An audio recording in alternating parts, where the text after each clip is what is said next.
Yan, nailagay ko na yung rice. Hindi ko na siya na-videohan. Ito na po yung karne. Ito naman yung sibuyas na pang toppings. Yan, nilagyan. Alam nyo kung ano yan. Yung ano, tawag dito, yung grapes.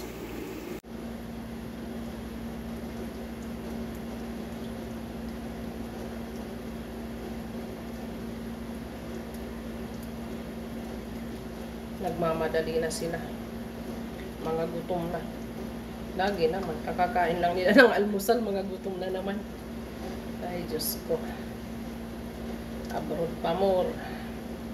Abroad pa more tayo, guys. Tapos, ilalagay ko lang to ulit sa broil sa oven.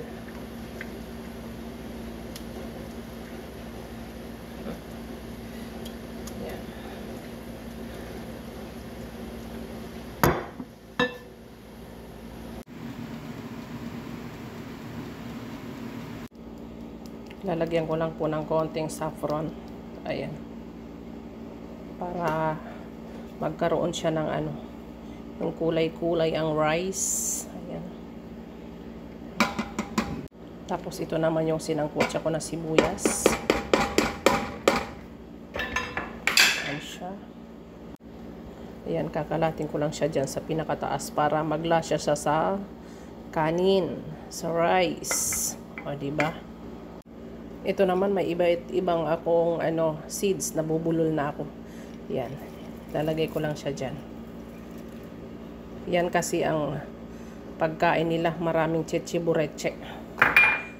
Ayan siya. Oh. Mga prinito ko na yan na nilagay ko lang sa freezer. Ayan. O, diba? Mga after 5 minutes, ready to serve na.